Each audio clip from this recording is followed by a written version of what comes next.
Hi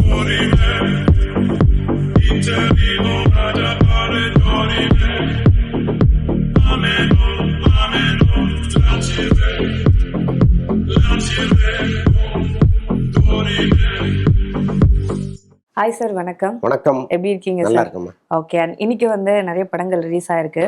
அதுவும் முக்கியமா வந்து பாத்தீங்கன்னா அன்பே டயானா, அதுக்கப்புறம் அருள்வான். ஸோ அந்த படத்தை பத்தி பேசலாமா சார்? நம்ம முதல்ல அன்பே டயானா பற்றி பேசலாம். இன்னைக்கு இருக்கிற காதலர்கள் எல்லாம் கொண்டாடுகிற ஒரு படமாக அது இருக்குது. ஆக்சுவலாக வந்து அந்த சப்ஜெக்டே கொஞ்சம் வித்தியாசமான ஒரு சப்ஜெக்டாக தான் பார்க்குறேன். ஆங்கிலோ இந்தியன் பெண்ணு சாதி சாதி சாதி தான் முக்கியம் அப்படின்னு நினைக்கிற பெரம்பூரில் வாழ்கிற ஒரு அம்மாவோட மகன். இவங்க ரெண்டு பேருக்கும் காதல் வருது. எப்படி அவங்க ரெண்டு பேரும் சேர்ந்தாங்கங்கிறது தான் கதை. பயங்கர ஜாலியாக எடுத்துருக்குறாங்க. இன்னொன்று வந்து அந்த முரண்பாடு இருக்குல்ல, ஒரு ஆங்கிலோ இந்தியன் குடும்பம்னா எப்படி இருக்கும், அவங்க பாட்டை உட்காந்து தண்ணி அடிச்சிட்டு இருப்பாங்க ஃபேமிலியோட பண்ணுவாங்க. ஆமாம், ரொம்ப ஃப்ரீக்வெண்ட்டாக இருப்பாங்க.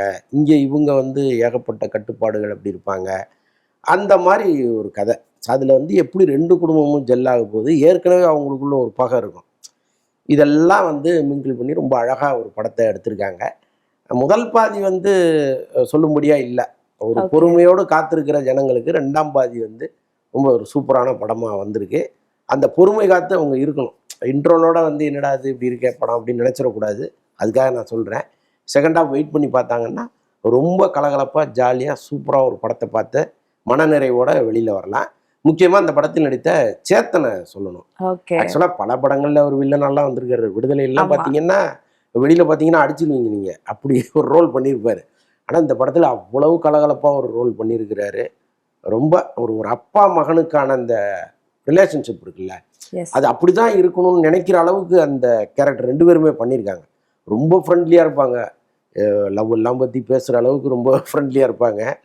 ஸோ நல்லா இருக்கு. அவர் தான் நிறைய ஸ்கோர் பண்ணியிருக்கிறார். ஹீரோ ஹீரோயின்லாம் தாண்டி நிறைய ஸ்கோர் பண்ண ஒரு சேத்தன் தான். அதுக்கப்புறம் ரோஜா, அதுக்கப்புறம் ஹீரோ ஹீரோயின், அப்படிதான் வரிசைப்படுத்தணும். ஓகே. அப்புறம் அந்த படத்தில் வர்ற டயலாக்ஸ் அதெல்லாம் ரொம்ப சுவாரஸ்யமாக ரசித்து எழுதியிருக்கிறாரு பாரி இளவழகன். அவர் தான் ஹீரோ, டைரக்டர் தான். ஆமாம், அதில் ஒரு டைலாக் ஒன்று வரும்.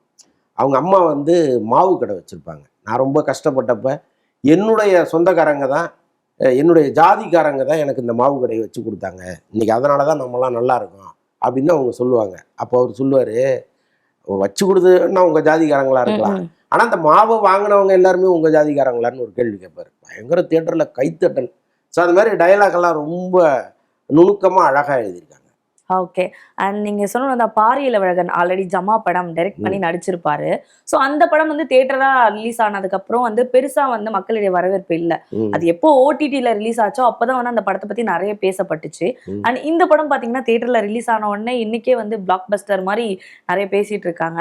ஸோ இப்போ இந்த ரெண்டு படத்துக்கும் அவரோட ஜேர்னி எப்படி இருக்கு, நீங்க பார்த்துருப்பீங்களே சார் படத்தை? ஜமா படத்தை பார்த்துட்டு நான் அப்போவே எனக்கு வந்து நான் அதை எல்லாரும் ஊரே சேர்ந்து பாராட்டும் பொழுது நான் கொஞ்சம் சுவாரஸ்யமற்ற படம்னு சொல்லியிருக்கேன். அப்போவே என்னுடைய விமர்சனம் வேற மாதிரி தான் இருந்துச்சு. என்னன்னா அவங்க எடுத்துக்கிட்ட சப்ஜெக்டு அவரு சூப்பராக நடிச்சிருந்தார். அவர் வந்து அந்த தவிப்பெல்லாம் ரொம்ப அழகாக ரிவீல் பண்ணியிருப்பார். ரொம்ப சூப்பராக நடிச்சிருந்தார், அதுலலாம் ஒன்றும் இல்லை. பட் அந்த கதை போன வேகம், அந்த கதையை அது வந்து நமக்கு அவ்வளோ பெருசாக ஒட்டலை. பட் இந்த படம் வந்து ரொம்ப கமர்ஷியலான படம். எப்பவுமே வந்து இங்க ஹீரோக்களுக்கு நல்ல படம் எடுப்பதை விட வெற்றி படம் எடுப்பதுங்கிறது ரொம்ப முக்கியமா இருக்கு. அப்போ வெற்றி படம் எதுவோ அதை வச்சு தான் அவங்களுடைய எதிர்கால ஜேர்னியே இருக்கு. இப்போ ரெண்டாவது படமும் ஒரு ஜமா மாதிரி ஒரு படத்தை பண்ணியிருந்தாருன்னா பெருசா அவர் இங்க வந்து யாருக்கும் தெரிஞ்சிருக்க போறதில்லை. ஏதோ ஒரு படம் எடுத்தாரு, ஒரு குறிப்பிட்ட செக்டார் மட்டும் அதை பார்ப்பாங்க, அதோட கடந்து போயிடுவாங்க. பட் இவர் கமர்ஷியல் இதுல வந்து கலந்துட்டாரு. இப்போ இதற்கப்புறம் அவர் போற ஜேர்னிங்கிறது ரொம்ப பிரைட்டா இருக்கும்னு நினைக்கிறேன். ஓகே. அண்ட் அடுத்த அருள்வான் திரைப்படம் அருள்நிதி நடிச்சிருக்காரு. ஸோ அதுவும் எனக்கு ரிலீஸ் ஆயிருக்கு. ஸோ அதை பத்தி உள்ளபடியே இந்த படத்தினுடைய அருள்வான் வந்து அருள்நிதி தான். இப்போ பெரும்பாலும் இப்போ அருள்நிதி மாதிரியோ அல்லது மற்ற ஹீரோக்களை என்ன பண்ணுவாங்கன்னா, என்னுடைய கேரக்டர் படத்துல எவ்வளோ இருக்கு அப்படின்னு கேட்பாங்க. படம் முழுக்க நான் வந்தாதான் இந்த படத்துக்குள்ளேயே நான் வருவேன்லாம் சொல்றவங்க இருக்காங்க. அப்படி இருக்கும்போது இதுல அருள்நிதி வந்து ஒரு கேமியோ தான் பண்ணியிருக்கிறாரு. மற்றபடி வந்து அந்த படத்தினுடைய ஹீரோயினா நடிச்சிருக்கிறது ஒரு சின்ன பொண்ணு, ஒரு குட்டி பொண்ணு. ரொம்ப பர்ஃபார்மன்ஸ் எல்லாம் அப்படி ஒரு பர்ஃபார்மன்ஸு. அந்த பொண்ணு அப்படியே அந்த மலைவாழ் கிராமத்தையே கண் முன்னாடி கொண்டு வந்துட்டாங்க. அந்த ஒளிப்பதிவு, சுகுமார் ஒளிப்பதிவு ரொம்ப சினிமாட்டோகிராஃபியில் அவர் எப்பவுமே கிங்கு. சுகுமாருடைய ஒளிப்பதிவுன்னா தனியாக தெரியும் அந்த ஃப்ரேமே. ஸோ அப்படி வந்து ஒவ்வொரு ஃப்ரேமும் பெயிண்டிங் மாதிரி எடுத்திருக்கிறாங்க. அதில் வந்து அந்த ஒரு முக்கியமான விஷயத்தை இந்த மக்களுக்கு அவர் சொல்கிறார். என்னென்னா மக்களுக்கு மட்டுமல்ல அரசாங்கத்துக்கும் சேர்த்து சொல்கிறார். இந்த மலைவாழ் கிராமத்தில் இருக்கிற அந்த பெண்களும் குழந்தைகளும் படிக்க ஒரு ஸ்கூல் இல்லாமல் தவிக்கிறாங்க, அவங்க படிப்புக்காக எவ்வளோ ஏங்குறாங்க அப்படிங்கிறது தான் அந்த கதை. ரொம்ப ஒரு ஒரு குழந்தை ஏஜ் அட்டன் பண்ண உடனே அவளுக்கு கல்யாணம் பண்ணி வைக்கணும்னு மறுநாளே பேச ஆரம்பிக்கிற அந்த சமூகம் அது. அவங்களுடைய வாழ்வு அந்த வாழ்வியலே அப்படி தான் இருக்கும். அங்கே வந்து ஒரு பொண்ணு நான் படிக்கணும் அப்படின்னு நினச்சி அந்த வீட்டை விட்டு ஓடி வெளியில் வர்றா. அவள் எவ்வளவு கஷ்டப்படுறா, ஒரு கலெக்டர் வந்து பார்த்துட்டு அவள் வாழ்க்கையில் எவ்வளவு உதவி பண்ணுறாரு அப்படிங்கிறது. இன்னொன்று, இந்த கிராமத்திற்கு ஆசிரியர்களே வராத பட்சத்தில் அந்த கலெக்டரே தன்னுடைய பதவியை ரிசைன் பண்ணிட்டு ஆசிரியராக அந்த ஸ்கூலுக்கு வருவார். வந்து அந்த குழந்தையை எவ்வளோ பெரிய ஆளாக்குனாரு, பின்னால் அந்த பெண் எவ்வளோ பெரிய கலெக்டராக வருவாங்கன்னு நினைக்கிறேன் கடைசியாக. ஸோ எப்படி அப்படிங்கிறது தான் அந்த கதை. கட்டாயமாக வந்து அரசாங்கங்கள் பார்க்க வேண்டிய படம். எந்த அரசாங்கமாக இருந்தாலும் இப்படியெல்லாம் இன்னமும் மலை கிராமங்களில் மக்கள் போராடுறாங்க, கஷ்டப்படுறாங்க அப்படிங்கிறத புரிஞ்சுக்க வைக்கிற ஒரு படமாக அது இருக்குது. அந்த படமும் பெரிய வெற்றி படமாக வரணுங்கிறது தான் நம்முடைய ஆசை. பட்டு ஒரு கமர்ஷியல் படம் கிடையாது, ரொம்ப பொய்டிக்காக எடுக்கப்பட்ட படம் அது. ஏற்கனவே தகராறுன்னு ஒரு படம் பண்ண கணேஷ் விநாயகம் அவர் தான் அந்த படத்தை எடுத்திருக்கிறாரு. அந்த படத்துக்கு இந்த படத்துக்கு ஏணி வச்சா கூட எட்டாது.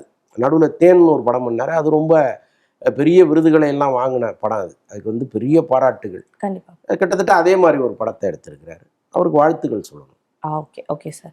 அண்ட் படங்களை தாண்டி பார்த்தீங்கன்னா நம்ம சினிமாவில் இப்போ நிறைய அப்டேட்ஸ் வந்துட்டு இருக்கு. இப்போ ரீசெண்டாக ஒரு ட்வீட், அதாவது வந்து தனுஷ் சார் அவர்களோட D56 ட்வீட் வந்து அந்த டைரக்டர் போட்டிருந்தாரு, தமிழரசன் பச்சைமுத்து.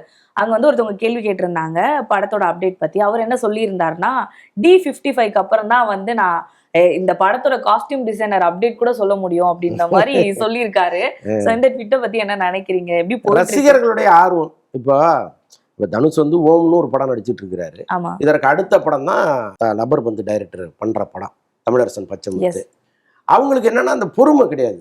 அதுல என்ன கேரக்டர் பண்றாரு, அவரு எப்படி இருப்பாரு, அவருடைய கெட்டப் எப்படி இருக்கும் அப்படிலாம் பயங்கரமா கேள்விகளை கேட்குறாங்க. அதுல தான் இவங்க என்ன பண்றாங்கன்னா, இப்போ இந்த படம் குறித்து ஏதாவது ஒரு விஷயத்த நீங்க சொன்னீங்கன்னா இதை பிடிச்சிட்டு போயிடுவாங்க. அப்போ இந்த அதற்கு முந்தைய படம் அந்த ஓம் படத்தை பத்தி பெருசா டாக் இருக்கு. அப்போ ஒரு படம் அண்டர் ப்ரொடக்ஷன்ல இருக்கு, விரைவில் ரிலீஸ் ஆக போகுதுன்னா அந்த படத்தை பற்றிய செய்திகள் தான் முதல்ல வரணும். நாம வந்து சொல்லக்கூடாதுங்கிறதுல ஒரு தெளிவாக இருக்காரு, ஒன்றும் தப்பு இல்லை. ஆனால் நம்ம என்ன ஒரு விஷயத்த சொல்லுவோம். ஏன்னா அந்த படத்துல அவர் வந்து ஒரு கோயில் பூசாரியா நடிக்கிறார். அதை மட்டும் இப்போதைக்கு நம்ம சொல்லுவோம். ஆமா, ஓகே, சூப்பர். அவங்க கேட்டவங்களுக்கு நம்ம அப்டேட் கொடுக்கணும்னு நினைக்கிறேன். ஓகே, D55 அது எப்படி போயிட்டு இருக்கு? அது நல்லா ரொம்ப ஃபாஸ்டா போயிட்டு இருக்கு. ஆல்மோஸ்ட் படப்பிடிப்பு எல்லாமே முடிஞ்சுது. அந்த இயக்குனர் பற்றி நம்ம சொல்ல வேண்டாம், பிரமாதமான படங்களை கொடுத்தவர். அமரன் படம் எக்ஸ்ட்ராடினரியான ஒரு படம். அந்த படத்தினுடைய இயக்குனர் இந்த படத்தை பண்ணுறாருங்கிறதே பெரிய எதிர்பார்ப்புக்குரிய ஒரு விஷயமா இருக்குது. கட்டாயமாக வெற்றி படம் தான் கொடுப்பாங்க. Okay sir. அண்ட் இன்னொரு விஷயம் என்னன்னா, இப்போ ஜூலை 31 வந்து பார்த்தீங்கன்னா ஜேசன் சஞ்சய் அவர்களோட சிக்மா படம் வரதா இருந்துச்சு. பட் 23 வந்து ஜனநாயகன் ரிலீஸ் ஆகுறதுனால அந்த படம் அப்படியே தள்ளி போயிருக்கு.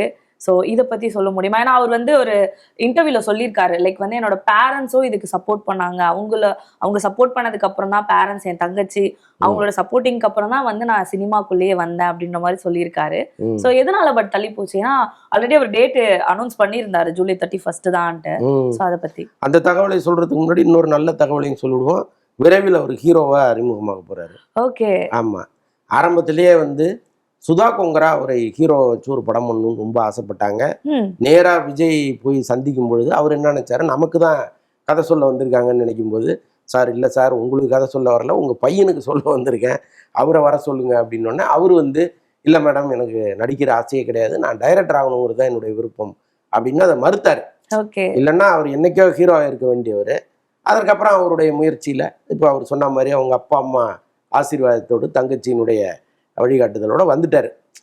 இப்போ இந்த படம் ஏன் தள்ளி போகுது அப்படின்னா, ஜனநாயகன்கிற ஒரு பெரிய சுனாமி வரும்போது அதுக்கு முன்னால எந்த படமும் நிற்க முடியாதுங்கிறது தான் நியதி.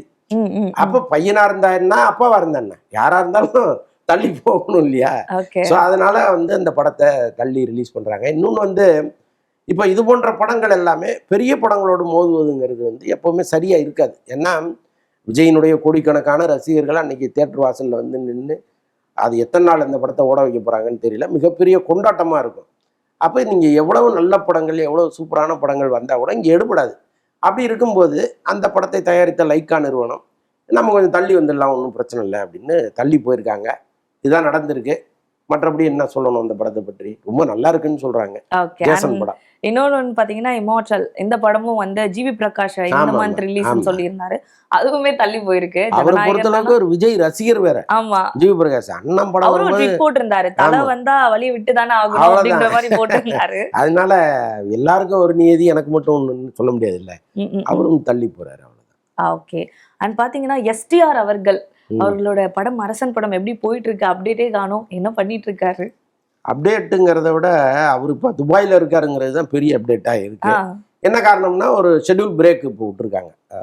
நான் ஸ்டாப்பாக ஷூட்டிங் போயிட்டு இருந்துச்சு. இதுவரை இல்லாத அளவுக்கு அரசன் படப்பிடிப்புக்கு சிம்பு ஒத்துழைப்பு கொடுத்தாருலாம் சொல்கிறாங்க. நடுவில் இந்த படப்பிடிப்பு கொஞ்சம் கொஞ்சம் நின்று தான் போச்சு. அதுக்கு காரணம் Okay. வந்து சிம்பு கிடையாது, பல்வேறு காரணங்கள் இருக்குது. ஸோ ஒரு வழியாக வந்து ஒரு 40% படத்தை முடிச்சிட்டாங்க. இன்னும் படப்பிடிப்பே 60 நாள் இருக்கிறதா சொல்கிறாங்க. இந்த 60 நாட்களுக்குள்ளே முடிச்சிருவாங்களா அல்லது இன்னும் வந்து அது 1 வருஷம் நீடிக்குமா அப்படிங்கிறதெல்லாம் தெரியல. சிம்பு வந்து இப்போதைக்கு படப்பிடிப்பு இல்லையே, நாம் எதுக்கு இங்கே இருக்கணும், சென்னையில் வெயில் வேறு ரொம்ப ஹெவியாக இருக்குது, சரி துபாயில் போய் ஜம்முன்னு இருப்போம்னு போயிருக்கிறாரு. அவர் என்னைக்கு வர போகிறாரு, அடுத்த ஷெட்யூல் எப்போ ஸ்டார்ட் ஆக போகுதுலாம் தெரியல. Okay sir. அண்ட் இன்னொரு நல்ல விஷயம் நடக்க போகுது நம்ம காலிவுட்ல. அனிருத் அவர்கள் அண்ட் காவ்யா மாறன் அவர்களோட வெட்டிங். ஸோ இதை பத்தி நிறைய கிசு தான் வந்து நிறைய வைரலா போயிட்டு இருக்கு. ஸோ ஒரு ஐலாண்ட்ல வந்து கல்யாணம் பண்ண போறாங்க அப்படின்ற மாதிரி அனௌன்சிங்லாம் போயிட்டு இருக்கு. ஸோ அதை பத்தி சொல்லுங்க. பாருங்க, அவங்கள தவிர பாக்கி எல்லாரும் அதை பற்றி பேசிட்டு இருக்காங்க. அவங்க தான் இன்னும் அதை பற்றி சொல்லவே இல்லை. பட் நடுவில் வந்து ஒய்ஜி மகேந்திரன் அவர் வந்து அது ஆமாம் அப்படி ஒரு தகவல் வந்து உண்மைதான்னு சொன்னதுனால அது ஆத்தென்டிக்காக எல்லாரும் பேச ஆரம்பிச்சிருக்காங்க. ஆக்சுவலாக அந்த திருமணம் வந்து சீஷல்ஸ் அப்படிங்கிற ஒரு தீவில் நடக்க போகுது. அந்த தீவை பற்றி வேணா நம்ம சொல்லலாம். நம்ம தமிழர்கள் நிறைய பேர் அங்கே இருக்காங்க, பெரிய பெரிய பிஸ்னஸ் மேன்களாக அங்கே இருக்காங்க, பெரிய மல்டிப்ளெக்ஸ்லாம் வச்சுருக்காங்க நம்ம தமிழர்கள் அங்கே போய். அந்த ஊர் எவ்வளவு அழகான ஊருங்கிறதுக்கு ஒரு உதாரணம் சொல்கிறேன். சார்லஸ் டயானா திருமணம் நடந்துச்சுல்ல, ஓகே. இப்போ அவங்க ஹனிமூனுக்கு எந்த நாட்டுக்கு போகணும் அப்படின்னு ஒரு பெரிய டிஸ்கஷன். இப்போ அவங்க வந்து பெரிய இளவரசராக இருக்கிறதுனால ஒரு பெரிய குழுவை வச்சு உலகத்தையே அப்படியே வந்து அலசி ஆராய்ந்து எங்கே ஹனிமூன் போனால் பீஸ்ஃபுல்லாக இருக்கும் அப்படின்னு நினச்சி பார்க்கும்பொழுது சீசல்ஸ் போங்க, அதுதான் உலகத்திலே அழகான நாடு அப்படின்னு சொல்லி அவங்க 2 பேரும் அங்கே ஹனிமூன் போனாங்க. அப்பேற்பட்ட நாட்டில் தான் இவங்க வந்து இந்த திருமணத்தை நடத்த போகிறாங்க. இங்கே சென்னையிலேருந்து எவ்வளோ பேர் போகிறாங்க அப்படிங்கிறதெல்லாம் தெரியல. ஏன்னா இப்போ இது போன்ற திருமணங்கள் வந்து இப்போ நிறையா வந்திருக்கு. என்னென்னா ஒரு குறிப்பிட்ட ஏரியாவில் டெஸ்டினேஷன் வெட்டிங் அப்படின்னு அதுக்கு ஒரு பேர் வச்சுருக்காங்க. ஒரு குடும்பத்தை சார்ந்தவர்கள் மட்டுமே, ரொம்ப முக்கியஸ்தர்கள் ஒரு 20-30 பேர் போய் அந்த திருமணத்தை நடத்திட்டு அதற்கப்புறம் அவங்கவுங்க ஊருக்கு வந்து பெரிய கிராண்டியராக ஒரு ரிசப்ஷன் வைக்கிறது வழக்கமாக இருக்குது. ஸோ சென்னையில் ரிசப்ஷன் வைப்பாங்கன்னு நம்புகிறோம். இந்த திருமணம் மட்டும் சீசல்ஸில் நடக்கும். ஓகே.